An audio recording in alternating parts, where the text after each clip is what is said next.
Hello, friends. Welcome back. Uh, Today's topic is ASEAN, Association of Southeast Asian Nations. अगर हम map देखें south Asia का तो इसमें हमको कुछ कंट्रीज़ दिखती हैं जैसे थाईलैंड हो गई और फिलीपींस हो गई, मलेशिया हो गया। ये सारी जो कंट्रीज़ हैं ये साउथ ईस्ट एशिया में आती हैं, राइट। अभी अभी शायद थोड़ा मैप मैप भी शायद क्लियर हो जाए। राइट, तो ये हम साउथ एशिया में हैं। We are in South Asia, India India में। ठीक है, ये इंडिया है और इंडिया से ईस्टर्न साइड पे ये जो रीजन है इसको हम साउथ एशिया बोलते हैं, राइट।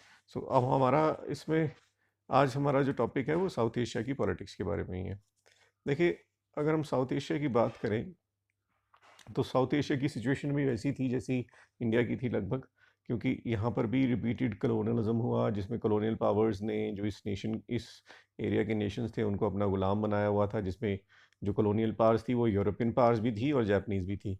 और at the end of the war आप ये कह सकते हो it confronted problems of nation building. Second world war के बाद यहाँ पर एक और प्रॉब्लम थी, वो थी नेशन बिल्डिंग की। फिर लोग बहुत ज़्यादा गरीब थे, इकोनॉमिक बैकवर्डनेस थी और प्रेशर था कि दोनों में से किस पावर के साथ अलाइन करना है।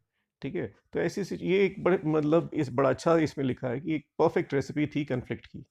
लेकिन यहाँ के जो लोग हैं उन्होंने ये एफर्ट शुरू किए कि वो किसी तरह से जो यहाँ के लोगों को यूनाइट करें, इस रीजन को यूनाइट कर पाए।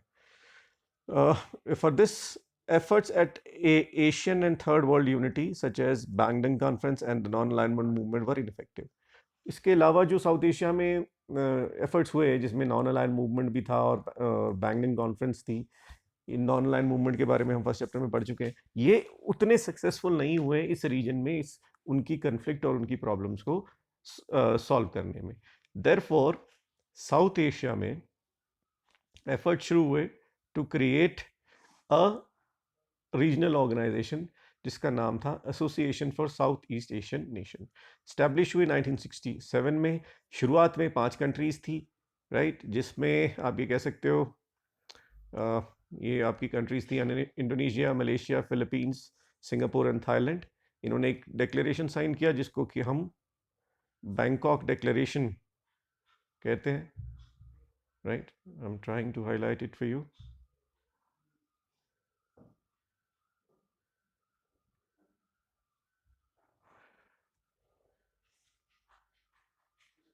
Here you are, right. और इनका मेन ऑब्जेक्टिव क्या था? The primary objective was to have economic growth through that social progress and cultural development. मतलब मेन ऑब्जेक्टिव था इकोनॉमिक प्रोग्रेस करना ताकि सोशल और कल्चरल डेवलपमेंट भी हो सके। सेकेंडरी ऑब्जेक्टिव आप कह सकते हैं ये था कि रीजन में पीस बनी रहे, स्टेबिलिटी बनी रहे और रूल ऑफ लॉ हो और यूएन जो चार्टर है उसके अकॉर्डिंग सारा जो है इस एरिया का एडमिनिस्ट्रेशन चले। ठीक है, और बाद में कुछ और कंट्रीज़ ने भी इसको ज्वाइन कर लिया, जैसे ब्रुनोई था, Brunei Darussalam, Vietnam, Laos, Myanmar, Cambodia, इन लोगों ने भी इसको ज्वाइन कर लिया। तो फिर बाद में इसकी जो स्ट्रेंथ है वो 10th तक हो गई। अब ईयू की तरह ही इन लोगों ने भी इसको एक सुपरा नेशनल स्ट्रक्चर और इंस्टीट्यूशन बनाने की कोशिश की और इन्होंने 3 जो मेन फोकस किया, जो इनका अप्रोच था towards this organisation was that is what is called ASEAN way, right. अब इस आसियान वे में this is called ASEAN way, right. अब इसका एक तरह का क्या था ये ASEAN way? It was a kind of interaction जो कि इनफॉर्मल थी और नॉन कन्फ्रंटेशनिस्ट थी एंड कोऑपरेटिव थी। मतलब आसियान वे का मतलब था कि एक इनफॉर्मल इंटरेक्शन मेंबर कंट्रीज के बीच में जो आपस में कन्फ्रंट नहीं करेंगे, लड़ाई झगड़ा नहीं करेंगे और एक दूसरे को कोऑपरेट करेंगे। The respect for national sovereignty is critical to the functioning of ASEAN. और इसमें एक चीज बहुत इंपॉर्टेंट थी कि वो एक दूसरे की सॉवरेनिटी की रिस्पेक्ट करने वाले हैं। This is an important element, right. Some of the fastest growing economies in the world आज आसियान के पास है ना। और इनका ब्रॉडन ऑब्जेक्टिव किया है कि अब ये इकोनॉमिक से सोशल स्फेयर्स में भी काम करना शुरू कर रहे हैं। In 2003, ASEAN moved along the path of EU by agreeing to establish an ASEAN community comprising 3 pillars. 2003 में इन्होंने भी ईयू की तरह ही अपने 3 मेन पिलर्स बनाए, एक आप ये कह सकते हो कि सुप्रा नेशनल ऑर्गेनाइजेशन की तरह।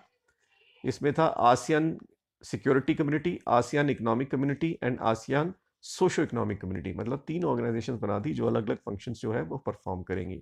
ये आप देख सकते हैं यहाँ पर एक फ्लैग है आसियान का, इसमें क्या दिखाया गया, 10 stalks of rice paddy represent the 10 southeast countries bound together in friendship and solidarity, right? Okay, so ASEAN security community का काम था, इसका मेन जो था इशू वो था कि जो टेरिटोरियल डिस्प्यूट्स हैं वो आर्म्ड कन्फ्रंटेशन में ना बढ़ जाएं, उनको पीसफुली सेटल करना, और सेवरल अग्रीमेंट जो थे और इसकी आसियान ने करवाए 2003 में, जिसमें पीस को प्रमोट करना था, न्यूट्रलिटी को, कोऑपरेशन को और नॉन इंटरफेरेंस एक दूसरे के मैटर्स में, and respect for each others sovereignty, जो मेन एजेंडा जो था वो आसियान सिक्योरिटी कम्युनिटी का था। जो आसियान रीजनल फोरम है जो कि 1994 में इस्टेब्लिश किया, ये क्या करता है, सिक्योरिटी और फॉरेन पॉलिसी कोऑर्डिनेट करता है मेंबर कंट्रीज में। आसियान अभी भी प्रिंसिपली तो एक इकोनॉमिक एसोसिएशन ही है, हालांकि आसियान जो पूरा ये जो रीजन है, ये अगर हम इसकी इकोनॉमी की बात करें तो यूएस से और ईयू से छोटी है, बट बहुत तेज़ी से ये जो है वो ग्रो कर रही है। ठीक है, अगर कलेक्टिवली हम इस पूरी कम्युनिटी की बात करें तो बड़ी तेज़ी से ही जो ग्रो कर रही है। Economic community also likes to improve the existing ASEAN dispute settlement mechanism to resolve economic disputes, और इन्होंने अपनी इकोनॉमिक डिस्प्यूट को सेटल करने के लिए भी एक मैकेनिज्म बनाया है जिसको डिस्प्यूट सेटलमेंट मैकेनिज्म इन्होंने कहा है, ताकि इनकी जो एक आपसी इकोनॉमिक डिस्प्यूट्स हैं उनको आसानी से ये सेटल कर सकें। फिर ये लोग FTAs फ्री ट्रेड एग्रीमेंट कर रहे हैं with different countries of the world, है ना, for investment, labour and services. The US and China have already move fast to negotiate FTAs with ASEAN.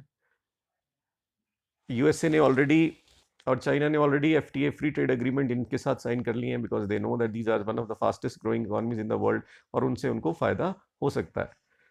और एक बड़ी तेजी से जो आसियान है एक रीजनल ऑर्गेनाइजेशन, एक बड़ी पावरफुल रीजनल ऑर्गेनाइजेशन की तरह ग्रो कर रही है।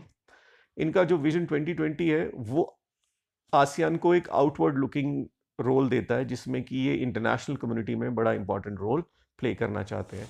और इसके लिए ये लोग इन लोगों ने काफ़ी जगह पे नेगोशिएट किया है जहाँ पर क्राइसिस हुए हैं, जैसे कंबोडिया में कोई कन्फ्लिक्ट हुआ, फिर ईस्ट तिमोर में कन्फ्लिक्ट हुआ, उसमें इन्होंने मीडिएट किया है। और ये हर साल 2 बार, आई थिंक 2 बार ये मिलते हैं and they discuss their problems, और अपनी जो इकोनॉमिक जो इनके इश्यूज हैं उनको भी डिस्कस करते हैं। अगर हम करंट इकोनॉमिक स्ट्रेंथ की बारे आसियान की बात करें तो इट्स प्योरली शुरुआती या इसका जो प्राइमरी ऑब्जेक्टिव है इकोनॉमिक ही है, और ये trading and investment partner to the growing Asian economy such as India and China के साथ ये अपनी जो ट्रेड पार्टनरशिप को बढ़ाना चाहता है। India also have great interest in ASEAN countries. Indian foreign policy जो शुरुआत में आसियान को लेकर थी वो बड़ी पैसिव थी, शुरुआत में हमने कोई ज़्यादा इंटरेस्ट नहीं शो किया, लेकिन अब क्योंकि it's one of the fastest growing economy और बहुत बड़ी मार्केट है इनके पास और बहुत ज़्यादा मैन्युफैक्चरिंग भी है, तो India is also looking forward to sign free trade agreements, है ना, जैसे कि we have already signed Singapore and Thailand के साथ फ्री ट्रेड एग्रीमेंट साइन हो चुका है, लेकिन we want to sign it with ASEAN itself. पूरे मेंबर कंट्रीज का जो ये ग्रुप है इन्हीं के साथ हम एक फ्री ट्रेड एग्रीमेंट साइन करना चाहते हैं। लेकिन जो आसियान की जो सबसे कामयाबी की जो एक रीज़न आप कह सकते हो वो क्या है कि it's policy of interaction and consultation with member state, यानी कि ये अपने मेंबर स्टेट्स के साथ बातचीत करके और इंटरेक्शन करके जिस तरह से चल रहे हैं, उसकी वजह से ये जो ऑर्गेनाइजेशन है ये इतनी सक्सेसफुल हुई है। जितने भी इनके डायलॉग पार्टनर्स हैं और नॉन रीजनल ऑर्गेनाइजेशंस हैं, उन सब के साथ भी ये बातचीत करके ही अपना जो है एजेंडा तैयार करते हैं। It is only regional association in Asia that provides a political forum where Asian countries and major powers can discuss political and security concern. तो एकमात्र ऐसी ऑर्गेनाइजेशन है ये एशिया में जो कि एक पॉलिटिकल फोरम देती है, एक प्लेटफॉर्म देती है एशियन कंट्रीज को, कि जहाँ पर वो अपनी प्रॉब्लम्स को डिस्कस कर सकते हैं और उसका कोई पॉलिटिकल सोल्यूशन निकाल सकते हैं और सिक्योरिटी कंसर्न्स को भी डिस्कस कर सकते हैं। So that's it for today. Next video में हम बात करेंगे चाइनीज़ इकोनॉमी की। Till then take care, good bye.